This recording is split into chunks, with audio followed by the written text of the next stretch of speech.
Teachers of Reddit, what is the smartest, most creative way of cheating that you've seen? Story 1. I'm a high school teacher, but this story is about my own high school math teacher playing us and cheating. It was an honors algebra geometry class, and it was well known that Mr. D reused the same questions every year, just changed the numbers. He made a big deal about making sure we all gave our exam papers back to him after we had looked at our scores and gone over everything together to prevent cheating for the next year. Well, of course, some of my classmates got their hands on a complete set of tests from the previous year.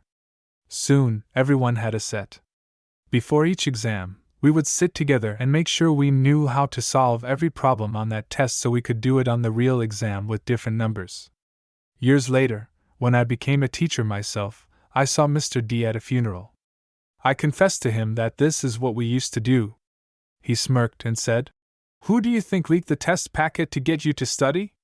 Mr. D had figured out that kids won't study if the teacher suggests it, but if they think they're getting away with something, they totally will, so he managed to get a test packet out and circulating as contraband. Blew my mind. Story 2. College physics, girl with a really intricate tattoo on her leg wrote formulas in between the tattoo lines. Even looking closely you couldn't tell unless you knew what you were looking for. You could tell it was test day because she wore shorts. Story 3. There was a class that allowed you to bring one sheet of handwritten notes to exams. I knew a guy that created a font of his own handwriting and used to print the entire study guide onto a piece of notebook paper, front and back. He even set the font color to pencil gray and managed to get the margins and spacing exactly right to look like it had been handwritten. Story 4. Not the student but the teacher. So, the teacher, let's call him Mr. A, had a reputation for being a phenomenal teacher who had every student engaged invested in his class, no matter how mundane the subject. Anytime he asked a question, every student's hand would shoot in the air with them shouting things like, "Call on me!" or, "I know the answer." Simply, Mr. A developed a reputation in the district as one of its best teachers. Fast forward a couple years and I'm grabbing coffee with Mr. A and I ask him, "What's your trick? How did you get every student bought in?" His response, "Well, I told the kids every time we had a visitor in class, I need you all to raise your hand like I was giving away free candy. But if you don't know the answer, raise your left hand. If you do know it, raise your right hand, so I know who to call on and we all look good." Worked like a charm. Story 5. My exams that used a graphic calculator, TI-84, required us to show the examiners a proof of reset screen before the papers started, so instead of actually studying for my papers, I painstakingly redrew the proof of reset screen pixel by pixel in the TI-84's pixel art program and stored all my notes in it. Story 6. My sister-in-law is a teaching assistant at her kids' school. Her youngest daughter, my niece, was 7 at the time. She stole the test the night before, pretended it was homework, and had her mom help her with her homework, then sneak the answers into the test. One of the other kids caught her, let the teacher know, and my SIL, who was overseeing test conditions, died inside when she realized it was the homework sheet that she'd filled out. Story 7. I was a TA for anatomy and physiology. The professor would ask for me to sit in on finals to prevent cheating. One kid came in with a vitamin water. No worries. Halfway through the test, the professor noticed they kept turning the bottle and squinting. This goes on for another 20 minutes. Professor goes up, grabs the vitamin water bottle and rips off the label.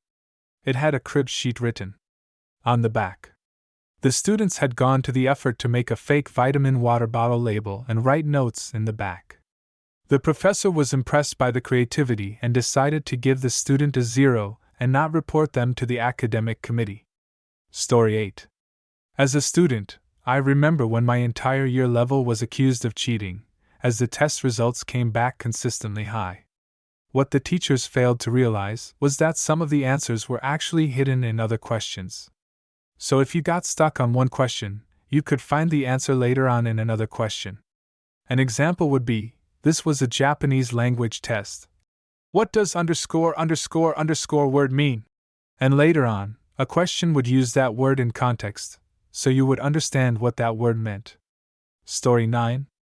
In high school, I was in a computer-based learning program, and our science tests were taken digitally. However, they used a program where once you entered the test, your entire screen was locked into the test, and the only way to exit it was to click the Finish button on the test or turn off your computer, which effectively did the same thing. Another feature of the program was that once you were in the test, anything you had in your clipboard, copied text, was not able to be pasted into the answer sections on the test to prevent the only other way to cheat. However, after creating my own classroom at home, making fake tests and playing with the program to figure out a way to cheat, I realized that it would allow you to copy things from inside the test and paste them elsewhere in this test. The developers of the program also did not take into account the sign-in screen where you have to find the test and enter it. Long story short, I could copy my entire page of notes I had taken on the test material, paste it into the section where I would enter my login information. Then recopy it, enter the test and paste it again in one of the answer sections, using it to answer every question, and then deleting it before clicking Finish. Story 10. Oh, not a teacher, but I witnessed probably the biggest cheating-related scandal in our high school's history. For context, we had the sweetest old guy as our chem teacher. He called everyone Bud or Buddy, or Ma'am. He always helped. He volunteered to teach driver's ed after school so kids could learn to drive. He always had a twinkle in his eye because he genuinely showed love and kindness to everyone. A side effect of this was that he was very trusting. So one day, before finals, he ran to the bathroom during class while everyone was wrapping up their lab reports. While he was gone, someone ran to his desk, found the finals just sitting there, snapped a pic, and then ran back to their desk before he got back. Somehow, no one tattled.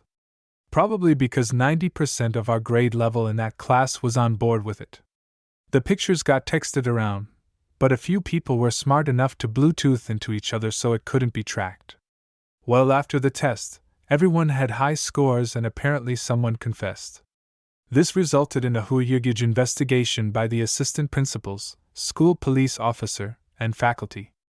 They traced every text message and busted so many people, all except the ones who transferred via Bluetooth. They had to reissue the test. Man, that was crazy. I felt so bad for the teacher. He was really sad someone had taken advantage of him, and I was too. Such a good dude. Story 11. I remember in middle school we would rely on the one kid who actually studied. Most of the quizzes our teachers gave was multiple choice, so if the answer was A, the kid would cough, if the answer was B, he would sniffle, if the answer was C, he would sigh, and if the answer was D, he would stretch in his seat. Everyone in my science class was eventually that kid. Every time there was a quiz, a different person in the class would study. Story 12.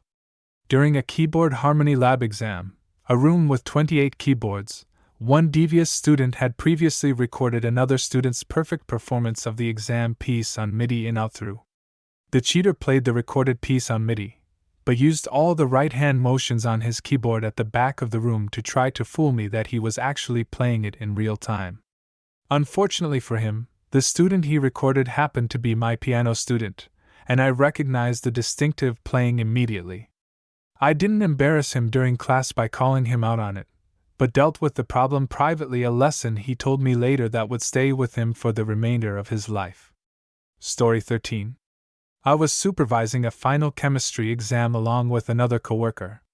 Not 15 minutes in, a hand slams down on a desk and I turn around expecting the worst, only to see my coworker angrily shouting at a pair of really frightened 10th graders whose desk he smashed. Amidst the shouting, I caught the words Morse code. The guy proceeded to take them to the office. I called the hallway supervisor to take over and ran after the group. Apparently, the kids were silently tapping the answers amongst themselves in Morse code. Not even with their fingernails, just their fingertips. I never heard a thing. My coworker happened to catch B in Morse code or something. I honestly thought he finally went crazy solely because of his appearance. Picture Robin Williams in Jumanji going, "What year is it?" I'm 100% sure that if this coworker weren't in the room, they'd have gotten away with it for sure. Story 14. I can name the worst, and I've definitely shared it before, but it wasn't my student, It was a friend's. She'd downloaded a worksheet for the kids to do while she was in a meeting of some sort. Kids found the worksheet's answer sheet online and proceeded to copy the answers. Last answer said, "Student responses will vary." And that's what one kid wrote as his answer. Other times you'll see one kid misspells something or gets an answer wrong, and everyone who copied from him has the same error.